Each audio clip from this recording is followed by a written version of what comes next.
Hello everyone, आप सभी का फिर से हमारे चैनल पे स्वागत है। चलिए आज हम सेशन स्टार्ट करेंगे। कल हम लोगों ने 40 क्वेश्चन अटेंड कर लिया था, सेट 2 कंप्लीट हो गया था। आज जो हम लोग सेट 3 करने वाले हैं उसमें क्वेश्चन आपका स्टार्ट होगा 41 से। ठीक है, तो ये क्वेश्चन हम आज अटेंड करेंगे और सभी लोगों को हमेशा हम आप सबको बोलते आ रहे हैं कि आपकी जो एग्ज़ाम है वो लगभग दिसंबर तक होगी या फिर जनवरी में भी हो सकती है, मे भी ऐसा कह सकते हैं। ठीक है, तो कोई भी अभी कंफर्म जानकारी मिली नहीं है। तो जब तक होता है एग्ज़ाम तब तक हम लोग अच्छे से तैयारी करते हैं, अपना प्रिपरेशन कंटिन्यू रखते हैं। ठीक है, तो आप सभी लोग के लिए काफ़ी इम्पोर्टेंट है ये वीडियोस, और जो भी इलेक्ट्रिशियन वाले भी अगर स्टूडेंट अगर क्लास करना चाहते हैं तो कर सकते हैं, कोई प्रॉब्लम नहीं है। ठीक है, तो आप सभी लोग यहाँ पे क्लास कंटिन्यू करना, मेरे से पॉसिबिलिटी जो भी क्वेश्चंस होंगे हम आपको कराएंगे, और इसके बाद आपको निमी क्वेश्चन भी साथ साथ ही चलेगा। ठीक है, चलिए आज का क्वेश्चन स्टार्ट करते हैं। 41 नंबर क्वेश्चन से क्या बोल रहा है। क्वेश्चन बोल रहा है कि कोर को पहले सपाट परिच्छेदों में करके किस ट्रांसफार्मर हानि को न्यूनतम किया जाता है। जैसा कि आपको पता होगा कि ट्रांसफार्मर में जब हम लोग ट्रांसफार्मर यूज करते हैं, ठीक है, वहां पे इंडक्टर का यूज किया जाता है। तो जब भी वहां से लीकेज होते हैं, जो फ्लक्स होते हैं, जनरेट होने के बाद कुछ लीकेज होती है, उसमें क्या होता है, हीटिंग एलिमेंट हीटिंग जनरेट होते हैं। ठीक है, तो वहां पे काफी ज्यादा लॉसेज होते हैं, जैसे कि कॉपर लॉस भी होता है, स्टैटिसस भी होता है, फ्लक्स लीकेज लॉस भी होता है, एडी करंट लॉस होता है ना।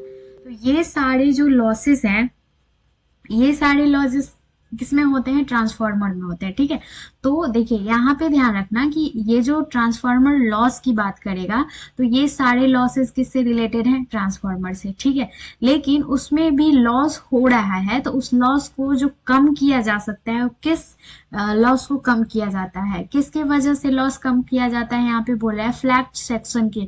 जब आप कोर को फ्लैट कर देते हो, है ना, जब सपाट कर देते हो, छोटे छोटे जो पतले पतले जो थीन थीन लेयर होते हैं, जब आप उसको क्या करते हो, एक साथ जोड़ते हो, है ना, एक साथ जोड़ने के बाद वहां पे जो एक कोड बनता है आपका, वो किस कमी को यानी किस लॉसेस को क्या करता है, कम करता है। ठीक है, तो उसमें आपका क्या हो जाएगा, सी नंबर हो जाएगा। ठीक है, जब आप कोड को क्या करते हो, अच्छे से उसको स्पार्ट करते हो या अच्छे से उसको मिनिमाइज कर देते हो छोटे छोटे टुकड़ों में, जब आप उसको प्लेट को एक साथ जोड़ के कंप्लीटली कोड को बनाते हो, तो वहां पे ट्रांसफार्मर में जो लॉसेज होगी वो कौन सी लॉसेज कम होगी, एडी करंट लॉसेस कम हो जाएगी। ठीक है, 42 क्वेश्चन है, किस प्रचालनात्मक प्रवर्धक को धनात्मक फीडबैक के साथ प्रयोग किया जाता है, यानी पॉजिटिव फीडबैक की बात कर रहा है ना, किसकी बात कर रहा है, पॉजिटिव फीडबैक की। इसमें बोल रहा है कि जब आप ऑपरेशनल एम्पलीफायर का यूज करते हैं, ओके, तो उसमें जो पॉजिटिव फीडबैक आप जब लगाते हैं तो वो क्या बनता है। ठीक है, तो क्या वो इंटीग्रेटर बनता है, एक्टिव फिल्टर बनता है, सच में ट्रिगर बनता है, डिफरेंशिएटर बनता है। तो आपको याद रखना, पॉजिटिव अगर आप दे रहे हो तो वो क्या बनेगा, इंटीग्रेटर बनेगा। ठीक है, क्या बनेगा, इंटीग्रेटर बनेगा। थोड़ी सी अगर कंफ्यूजन रहे भी तो आप लोग कमेंट में कर देना, उसको हम सही कर सकते हैं। कभी कभी हो जाता है, मेरे से भी मिस्टेक हो जाती है ना। तो ये चीज का माइंड मत करना, कमेंट करना, कुछ चीजों को ठीक किया जाएगा। कल एक क्वेश्चन आपसे पूछा गया था कि मॉसफेट कैसा डिवाइस होता है, तो उसमें मैंने शायद करंट कंट्रोल डिवाइस बताया था, है ना। तो आप लोग सही कर लेना, वोल्टेज कंट्रोल डिवाइस होगा वो। ठीक है, मॉसफेट, तो चेक कर लेना, आप लोग उसको सही कर लेना। अगले क्वेश्चन पे चलते हैं, 43 नंबर क्वेश्चन। 43 नंबर क्वेश्चन में क्या बोल रहा है कि इलेक्ट्रॉन के कम होने के बाद, है ना, क्या बोल रहा है, एक बॉडी है आपके पास, ये आपके पास क्या है, बॉडी है। ठीक है, इस बॉडी में जो इलेक्ट्रॉन मौजूद है, तो इस बॉडी में से अगर इलेक्ट्रॉन को कम किया जाता है तो इस बॉडी में कौन सा चार्ज होगा, है ना। तो मतलब कि ये बॉडी है आपका प्रॉपर।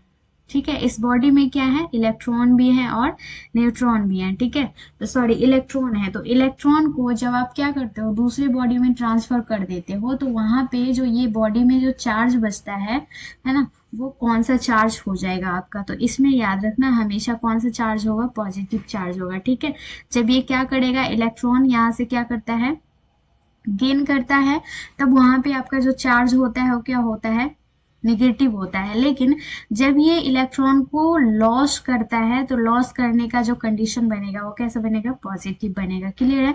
तो ये क्वेश्चन आप लोग वीवीआई कर लेना, ठीक है, ये क्वेश्चन वीवीआई करके नोट डाउन कर लेना। ओके, क्लियर है? चलो 44 क्वेश्चन में क्या बोल रहा है कि एक आपके पास क्या है, पीएन जंक्शन है। तो पीएन जंक्शन यानी रिवर्स बायस में एक पीएन जंक्शन है। ओके, तो उसमें increase the depletion layer, depletion layer की बात कर रहा है। जो पीएन जंक्शन है आपके पास, जब वो रिवर्स बायस में अगर आपने लगाया है तो उसका जो डिप्लेशन लेयर होगा वो क्या होगा, ठीक है, ऐसा। तो ये थ्योरी का क्वेश्चन है, बहुत ही ज्यादा एक्सप्लेन इसमें करने की जरूरत नहीं है। तो आप याद रखना इसमें क्या होता है कि ये जो डिप्लेशन लेयर होता है वो क्या करता है, डिक्रीज इंक्रीज करेगा, ठीक है, क्या करेगा, इंक्रीज करेगा, याद रखना इस बात को। ओके, चलो 45 क्वेश्चन 45 नंबर में क्या बोल रहा है, फ्लिप फ्लॉप से रिलेटेड आपका क्वेश्चन यहाँ पे पूछ रहा है, which is the not true of flip flop. Flip flop के सिचुएशन में इसमें जो स्टेटमेंट दिया हुआ है कौन सा सही नहीं है। तो सही नहीं है, इस चीज को देखिएगा ध्यान से। पहला नंबर ए बोल रहा है कि इसकी दो स्थिर स्थितियां यानी टू स्टेबल स्टेट होते हैं, ठीक है, ये सही है। उसके बाद अगर बी में देखा जाए तो it change state without any trigger. देखो जब आप फ्लिप फ्लॉप यानी कि ट्रिगर यूज करते हो इसमें, तभी क्या होता है, आपका फ्लिप फ्लॉप वर्क करेगा यानी एक्टिव मोड में रहेगा, ठीक है। तो याद रखना फ्लिप फ्लॉप के कंडीशन में कि जब फ्लिप फ्लॉप को हम वर्क कराते हैं या ये इसको एक्टिव मोड में लाते हैं तो वहां पे क्या करता है, ये ट्रिगर की जरूरत होती है, यानी कि जब तक आप एक्सटर्नल ट्रिगर इधर से नहीं दोगे उसमें, तब तक ये क्या करेगा, डीएक्टिव मोड में रहेगा, ठीक है। तो ये वाला जो ऑप्शन है ना, ये बी नंबर, ये ऑप्शन यहाँ पे सही नहीं होगा कि ये बिना किसी ट्रिगर के यानी बिना किसी बाहरी स्विचिंग के ये काम कर सकता है, यानी कि अपने स्टेट को चेंज कर सकता है। नहीं, गलत है, ये आपका क्या हो जाएगा, सही हो जाएगा, ठीक है, इस कंडीशन में। और बाकी यहाँ पे फ्लिप फ्लॉप्स किसी भी इंफॉर्मेशन को स्टोर भी करता है, और इसमें क्या बोल रहा है, यूजिंग ट्रांजिस्टर रेजिस्टर, और ट्रांजिस्टर रेजिस्टर को मिलाने के बाद क्या होता है, एक फ्लिप फ्लॉप बनता है। ये भी आंसर आपका सही हुआ, ठीक है। तो यहाँ पे सॉरी, ये इस कंडीशन में ये भी निष्कर्ष जो आपका स्टेटमेंट है वो क्या होता है, सही होता है। तो आंसर आपका क्या हो जाएगा, बी हो जाएगा, इस कंडीशन में ये सही होगा। ओके, 46 नंबर क्वेश्चन है, सेफ्टी से रिलेटेड है, ध्यान देना। बोल रहा है किसी स्मार्ट चिमटी का उपयोग अधिकता के डैश के घटक मानों के मापन हेतु किया जाता है, यानी कि स्मार्ट ट्वीजर की बात कर रहा है, ठीक है। नाम सुने होंगे, नाम सुनने के साथ साथ आपको याद होगा कि ये कुछ ऐसा इस तरीके का बना होता है, ठीक है, ये कुछ इस तरीके के आपका क्या होता है, ट्वीजर बना होता है, ठीक है। तो यहाँ पे बोल रहा है कि इस ट्वीजर का जो यूज होता है किस कंपोनेंट के वैल्यू को मेजर करने के लिए यूज किया जाता है, ठीक है।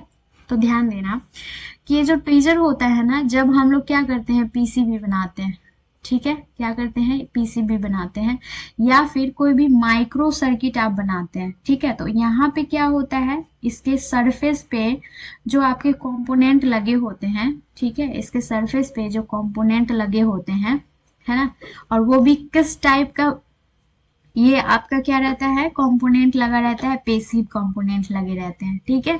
तो इसके लिए इसका यूज किया जाता है। तो आपका आंसर क्या हो जाएगा, ए सही हो जाएगा, सरफेस माउंट पेसिव डिवाइस से, है ना।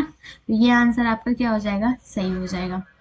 47 नंबर क्वेश्चन क्या बोल रहा है, कोई भी आपका एक वोल्ट मीटर है ना, तो उस वोल्ट मीटर का, ये थ्योरी में आप सभी लोग क्वेश्चन पढ़े होंगे, इसका आंसर सभी को पता होगा कि एक जो वोल्ट मीटर होता है उसका इंटरनल रेजिस्टेंस यानी आंतरिक प्रतिरोध कितना होता है।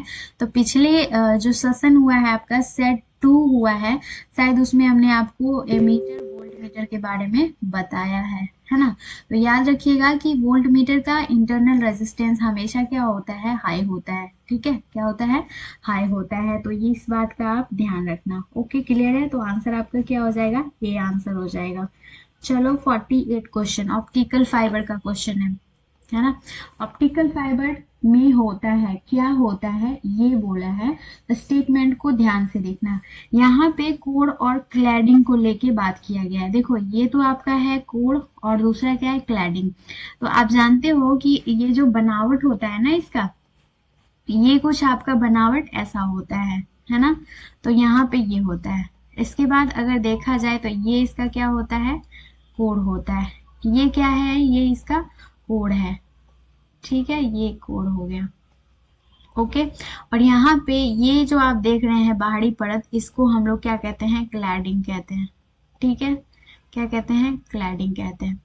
तो ध्यान रखना कि ये जो कोड होता है ना, ये कोड, इसका इंडक्टिव यानी कि रिफ्रैक्टिव इंडक्टेंस जो होता है कम होता है, ठीक है। और जो क्लैडिंग होता है, क्लैडिंग का रिफ्रैक्टिव इंडक्शन जो इंडक्टेंस जो होता है वो क्या होता है, ज्यादा होता है।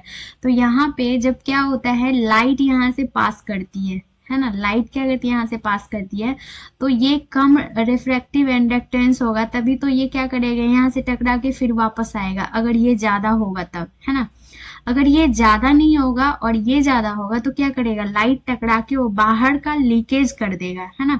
तो यहाँ पे एनर्जी का लॉसेज ज्यादा हो जाएगा। इसलिए क्या होता है इसमें ऑप्टिकल फाइबर में, कि कोर जो होता है हमेशा इसका रिफ्रैक्टिव इंडक्टेंस क्या होता है, कम होता है, और इसका जो क्लैडिंग है, क्लैडिंग का क्या होता है, ज्यादा होता है, ठीक है। तो यहाँ पे आप सभी लोग ध्यान रखना, core of lower refractive index than cladding, बिल्कुल सही है, ठीक है। बी नंबर आंसर आपका क्या हो जाएगा, सही हो जाएगा। ओके, क्लियर है। तो आप लोग याद रखना बी आंसर होगा कि core of lower refractive index than cladding. Okay, ठीक है। चलो 49 क्वेश्चन में आते हैं। 49 क्वेश्चन क्या बोल रहा है, वर्कशॉप के संरक्षा चेतावनी सूचना का मानक आकार क्या होता है, ठीक है। मानक आकार मतलब जो सेफ्टी वार्निंग का जो साइन होता है जब आप लोग वर्कशॉप में काम करने जाते हो कंपनी वगैरह में, तो वो साइन आपको किस तरह का दिखता है, ठीक है। मैंने यहाँ पे साइन भी बना दिया है। इस तरह का आपका बहुत सारे अलग अलग कंपनी होते हैं, वहां पे जब आप जाओगे तो वहां पे आपको अलग अलग साइन इस तरह से दिखेंगे, लेकिन शेप सबका क्या रहेगा, सेम रहता है। कैसा शेप रहेगा, ये आपका ट्रायंगुलर शेप में रहेगा, है ना, त्रिकोणीय शेप में रहेगा। क्लियर है। तो आंसर आपका हो जाएगा इसका बी।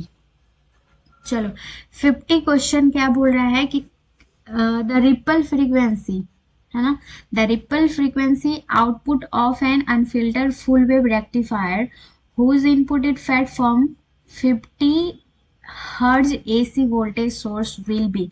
इसमें आपको रिपल फैक्टर निकालना है। क्या निकालना है, रिपल फैक्टर का फ्रीक्वेंसी निकालना है। देखो हमने आपको एक फॉर्मूला बताया था फर्स्ट जब आप सेट क्लास कर रहे थे उसमें, तो हमने एक फॉर्मूला बताया था। क्या बताया था, यहाँ पे जो इसका क्या होता है, आउटपुट होता है ना, क्या होता है, जो आपका आउटपुट होता है वो क्या होता है, बराबर क्या होता है, टू इनपुट के होता है, टू इनपुट एफ इन होता है ना, क्या होता है, टू एफ इन। तो यहाँ से अगर देखोगे तो आउटपुट आपका वोल्टेज रहेगा वो कितना यहाँ पे दे रखा है, ये सॉरी इनपुट आपका वोल्टेज कितना दे रखा है, टू आउटपुट के होगा, ठीक है, यहाँ पे ध्यान रखना। क्लियर है। तो यहाँ पे इनपुट अगर एफ इन बराबर क्या होता है, टू आउटपुट होता है, तो यहाँ पे आपको दिया हुआ है इनपुट का वोल्टेज, सॉरी कितना दिया हुआ है, ओम नहीं सॉरी, यहाँ पे एच जेड करना आप लोग, है ना, फ्रीक्वेंसी दिया हुआ है, ठीक है, फ्रीक्वेंसी है। तो टू आउटपुट है, तो यहाँ पे एफ इन करो, एफ इन करो, ठीक है। एफ इन बराबर क्या हो जाएगा, टू इंटू क्या हो जाएगा, 50 हो जाएगा। क्लियर है। तो यहाँ पे आंसर जो हो जाएगा वो आपका कितना हो जाएगा, 100 हो जाएगा, ठीक है। तो ये आंसर आपका क्या हो जाएगा, बी, 100 हो जाएगा आपका। ओके, चलो आगे बढ़ेंगे। नेक्स्ट 51 क्वेश्चन नंबर देखो क्या बोल रहा है, ये बोल रहा है पैरिटी चेकर यानी कौन सा तर्क द्वारा एक समता जांच करता है, पैरिटी चेकर है, which logic gate is parity checker. यहाँ पे ध्यान रखना कि ये जो आपका पैरिटी चेकर होता है, कौन सा गेट होता है ये पूछ रहा है, तो उस गेट का आपको नाम बताना है। ध्यान से देखो यहाँ पे हमने इस गेट का फिगर भी डाल दिया है, और पैरिटी चेकर पहले तो ध्यान देना कि क्या होता है। देखो ऑप्शन आपका यहाँ पे देखोगे, ये गेट देखने के बाद लग रहा है एक्सऑर गेट होता है ना। लेकिन एक बात ध्यान रखना कि जो पैरिटी चेकर होता है ये क्या होता है, पहले इस बात का ध्यान रखना। तो जब आप क्या करते हो, इसमें क्या करोगे, एडिशन करोगे किसी भी नंबर का, किसी भी दो नंबर का, वहां पे क्या होता है, एक नंबर आपको कैरी बचता है ना। क्या करता है, एक नंबर आपका कैरी बचता है, वही कैरी जो होता है उसी को हम लोग कहते हैं पैरिटी बीट। ठीक है, यानी कि ओरिजिनल नंबर आपका क्या था, ये था 1 0 0 1 0 0 1 है। ठीक है, जब आपने इसको क्या किया है, एडन किया है, एडन करने के बाद यहाँ पे, सॉरी ध्यान देना, यहाँ पे जब आप क्या किए हैं, एडन किए हैं, ओके। तो इस ये ओरिजिनल नंबर है आपका, और यहाँ पे सारे नंबर को जब आपने ऐड किया है तो यहाँ पे एक बिट क्या हो रहा है, आपके पास कैरी बच रहा है। ठीक है, कैरी बचेगा, इसी को हम लोग कहेंगे प्रायोरिटी बिट कहेंगे। और ये जो कैरी बचेगा प्रायोरिटी बिट, इसी को हम लोग किससे जानते हैं, चेक करते हैं, एक्सऑर गेट से चेक करते हैं। ठीक है, तो मतलब कि यहाँ पे जो हो जाएगा आंसर वो आपका सी नंबर आंसर हो जाएगा, एक्सऑर गेट। क्लियर है। चलो 52 नंबर क्वेश्चन देखते हैं। इसमें बोला है कि surface mount chip resistor designed of 0805 has the size of 80, यानी 0805 का जब आपने क्या किया है, सरफेस माउंट चिप रेजिस्टर को डिजाइन किया है, तो वहां पे उसका साइज पूछ रहा है कि क्या होगा, है ना। तो आपका साइज यहाँ पे दे रखा है 80 मील गुने 50 मील, तो आपका आंसर क्या हो जाएगा, ए नंबर ऑप्शन हो जाएगा। थ्योरी से रिलेटेड क्वेश्चन है, आप सब लोग यहाँ पे इसको नोट करना, वीवीआई कर लेना इसको और इसको भी। ठीक है, वीवीआई क्वेश्चन है ये सब आपके लिए बहुत जरूरी है। 53 नंबर क्वेश्चन बोल रहा है कपलिंग कैपेसिटर के बारे में, क्या पूछ रहा है, कपलिंग कैपेसिटर इज, देखो यहाँ पे कपलिंग कैपेसिटर का मतलब होता है दो सर्किट को एक साथ जोड़ना। ठीक है, यहाँ पे दो सर्किट को एक साथ ये क्या करता है, जोड़ता है, उसी को कहते हैं हम लोग कपलिंग कैपेसिटर। तो यहाँ पे बताना है जो कपलिंग कैपेसिटर होता है ये क्या होता है, क्या वो डीसी को शॉर्ट करता है, एसी को ओपन करता है, या फिर एक डीसी खुला होता है, यानी एक ओपन डीसी होता है और एक एसी शॉर्ट होता है यहाँ पे, या फिर डीसी ओपन होता है और एसी शॉर्ट होता है। तो आप याद रखना जो कैपेसिटर होता है आपका, है ना, कैपेसिटर का काम क्या होता है पहले ये ध्यान रखना। तो कैपेसिटर हमेशा एसी को क्या करता है, पास करता है, और डीसी को क्या करता है, ब्लॉक करता है ना। तो यहाँ पे अगर आप देखोगे इसमें ऑप्शन में, तो ये सी ऑप्शन आपका सही हो जाएगा। क्यों सही होगा, क्योंकि यहाँ पर डीसी ओपन सिस्टम में है, यानी डीसी क्या है, खुला हुआ है, तो डीसी को तो ऑलरेडी ये पास नहीं करेगा, लेकिन एसी शॉर्ट सर्किट में जा रहा है, मतलब एसी यहाँ से क्या करेगा, पास करेगा। ठीक है, तो ये कंडीशन आपको यहाँ पे बता रहा है। तो ये होता है कैपेसिटर का काम कि वो डीसी को ब्लॉक करके एसी को पास करता है। क्लियर है, तो यहाँ पे आंसर हो जाएगा आपका सी। 54 नंबर क्वेश्चन देखते हैं। एक आपके पास क्या है, आइडल डायोड है ना, क्या है, आइडल डायोड है।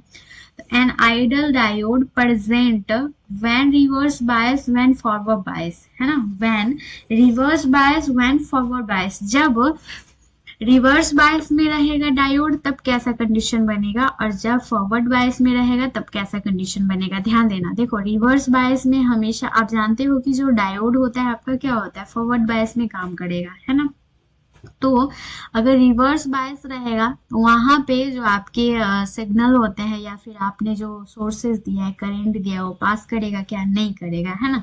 तो जब ये रिवर्स बायस में होगा उस समय पे क्या रहेगा, स्विच आपका क्या रहता है, ओपन रहता है, ये वाला कंडीशन। ठीक है, लेकिन जब फॉरवर्ड बायस में अगर डायोड है तब जो कंडीशन बनेगा वो कैसा, फॉरवर्ड कंडीशन कैसा बनेगा, क्लोज सर्किट बनेगा, यानी कि यहाँ से करंट क्या होगा आपका, पास करेगा, और यहाँ पे करंट पास नहीं करेगा। ठीक है, तब आप बताना यहाँ पे कैसा सिस्टम, यहाँ पे जो आंसर है वो कैसा बनेगा। तो पहला बोल रहा है कि क्या वो ओपन रहेगा, शॉर्ट रहेगा, शॉर्ट रहेगा, ओपन रहेगा, दोनों ओपन रहेगा, दोनों शॉर्ट रहेगा।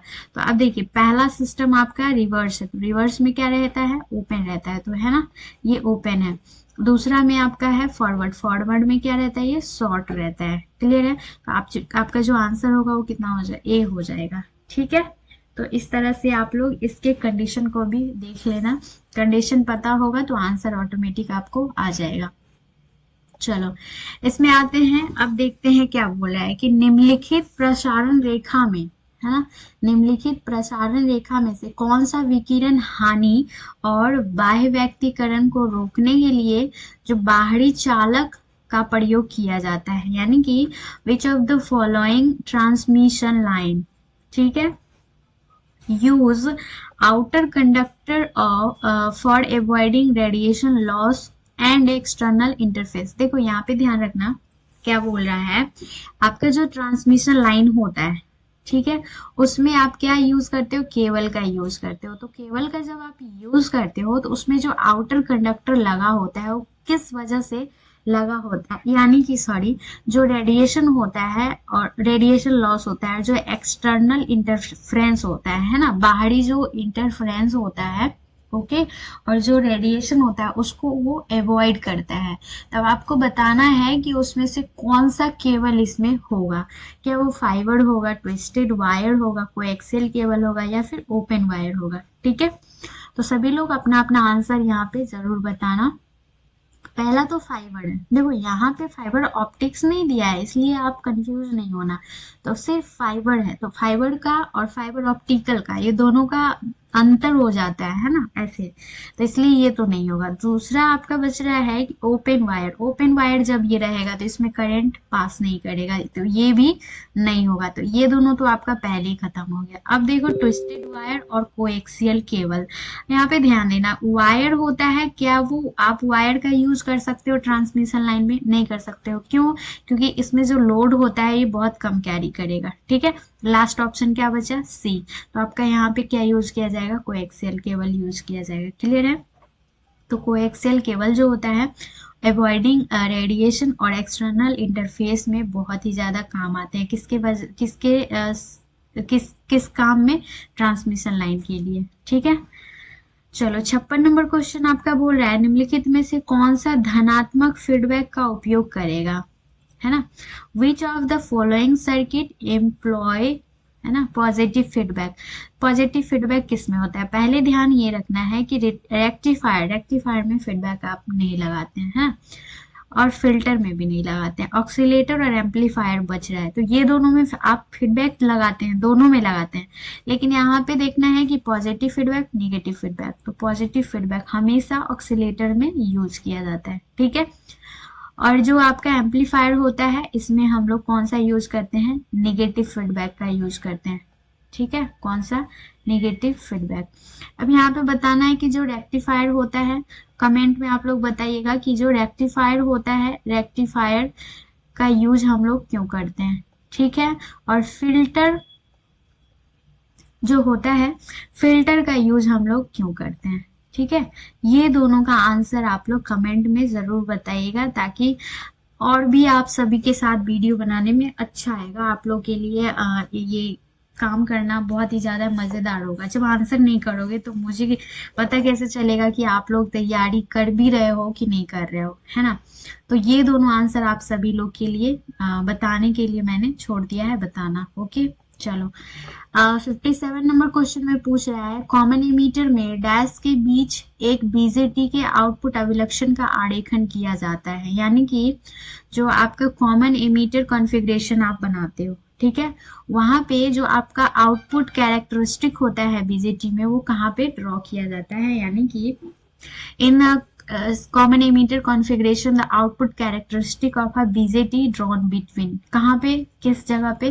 देखो यहाँ पे हमने ये फिगर को ड्रॉ कर दिया है, अभी आप लोगों को दिख रहा होगा, ये यहाँ पे ड्रॉ किया गया है IC, और यहाँ पे दिया हुआ है आपका कौन सा है, VCE है ना।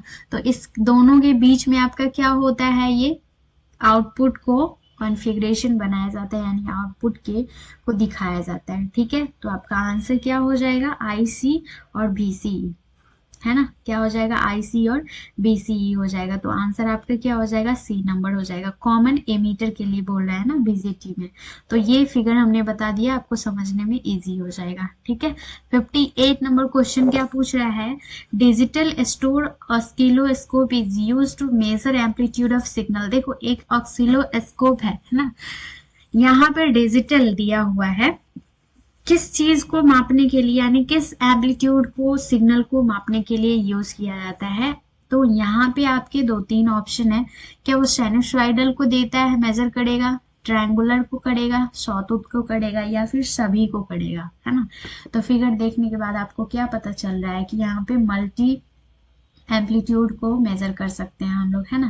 तो यहाँ पे मल्टी एम्पलीट्यूड होगा, यानी कि साइनसॉइडल होगा, ट्रायंगुलर, सॉटूथ होगा, यानी कि ऑल ऑफ दीज हो जाएगा, है ना, यानी कि ये सभी होंगे। देखो एक चीज और ध्यान रखना, ये जो ट्रायंगुलर होता है और जो सॉटूथ होता है, कहीं ना कहीं आपके क्या होते हैं, आपस में क्या होते हैं, सेम ही होते हैं। ठीक है, ये जो आप फिगर देख रहे हो ना, ये वाला, इसी को हम लोग कहते हैं ट्रायंगुलर और सॉटूथ। क्लियर है, तो ये चीजें आप ध्यान रखना। यहाँ पे साइनसॉइडल हो जाएगा, तो ये जो फिगर होते हैं ना, फिगर को भी आपको अच्छे से समझना बहुत जरूरी होता है, क्योंकि ITI का है, और ITI में आप डिजिटल जो ऑस्किलोस्कोप होते हैं उसका यूज करना कंपलसरी होता है, तो आप लोग इस चीज का ध्यान रखना। ओके, चलो नेक्स्ट क्वेश्चन आपका 59 नंबर क्या पूछ रहा है, किसी संधांतरित यानी कैपेसिटर के आर पार उत्पन्न आवेश को मापित करते हैं, यानी charge developed across a capacitor is measure. जो कैपेसिटर होता है उस जो चार्ज को क्या करता है, स्टोर करता है। आप सबको पता होगा कैपेसिटर चार्ज को क्या करता है, स्टोर करता है। उसमें जो चार्ज स्टोर होता है उसको किस चीज से हम लोग मेजर करते हैं, है ना, यूनिट बताना है आपको। क्या फैराडे से करते हैं, वोल्ट से करते हैं, कूलम से करते हैं, या फिर हेनरी से करते हैं, है ना। तो आपको याद रखना है कि जो चार्ज होता है उसका हम लोग क्या करते हैं, कूलम से मेजर करते हैं। फैराडे से क्या मेजर करते हैं, वोल्ट से क्या मेजर करते हैं, हेनरी से क्या मेजर करते हैं, ये तीनों आप लोग कमेंट में बताना। ठीक है, ये आपके लिए IQ लेवल चेक करना है खुद का, कि आप लोगों को ये याद है कि नहीं है। ये अगर नहीं बताते हो तो नुकसान आपका है, अगर बताते हो तो बेनिफिट आपका है कि आपको ये चीजें याद है, क्योंकि ये बहुत ही बेसिक है और हर एक एग्जाम में आपको ये पूछा जाएगा, है ना, श्योर है। चलो 60 नंबर क्वेश्चन हम लोग देखेंगे, एक कार्बन प्रतिरोध के मान का पता लगाइए जिसे जिसमें लाल, यानी कि पहला जो है आपका वो क्या है, रेड है। ठीक है, उसके बाद है ब्लैक, तो यहाँ पे आप लोग लिखेंगे ब्लैक। ओके, थर्ड नंबर दिया है आपका ग्रीन, यानी कि ये आपका हो गया ग्रीन, और यहाँ पे सिल्वर है, तो सिल्वर आपका हो जाएगा, क्या हो जाएगा, टॉलरेंस। देखो ध्यान रखना, जब भी हम लोग रजिस्टर का यूज करते हैं तो यहाँ पे आपको 3 बैंड होते हैं, ठीक है, और एक जो होता है ये इसका चौथा बैंड होता है, जो लास्ट में आपके राइट साइड में होते हैं। ठीक है, तो ये जो राइट साइड वाला बैंड होता है, जब आप कलर कोडिंग पढ़ेंगे, जब हम थ्योरी पढ़ाएंगे आप सबको, वहां पे और डीपली बताएंगे, है ना। तो ये जो कलर कोडिंग वाला सवाल है, ये आपसे 1 2 3 पूछेंगे डेफिनेटली। ठीक है, तो यहाँ पे लास्ट जो पट्टी होता है ना, जिसमें आपका या तो सिल्वर रहेगा या फिर गोल्ड रहेगा या फिर नो कलर रहेगा, तो यहाँ पे इसको हम लोग क्या कहते हैं, टॉलरेंस कहते हैं। क्या कहते हैं, टॉलरेंस कहते हैं। ठीक है, ये आपका हो गया टॉलरेंस। और इधर का जो पट्टी होता है, इस पट्टी को हम लोग क्या करते हैं, एक दूसरे के साथ में मल्टीप्लाई करेंगे। ठीक है, यानी कि ये दोनों का तो वैल्यू आपको सेम रखना है, और ये थर्ड वाला जो वैल्यू होता है उसके ये दोनों वैल्यू के साथ में क्या करना होता है, मल्टीप्लाई करना होता है। ठीक है, देखो अब यहाँ पे फॉर्मूला भी एक आता है कि आपको याद है कि नहीं, तो कलर का कॉम्बिनेशन अगर याद है आपको तो आराम से बना सकते हो। देखो इसमें आपका क्या है, रेड है मतलब यहाँ पे होता है, रेड का होता है 2, अगर कलर याद है तो बहुत ही अच्छे से आपका बनेगा। ठीक है, और यहाँ पे दिया हुआ है ब्लैक, ब्लैक का कितना होता है, 0 होता है, 0 होता है।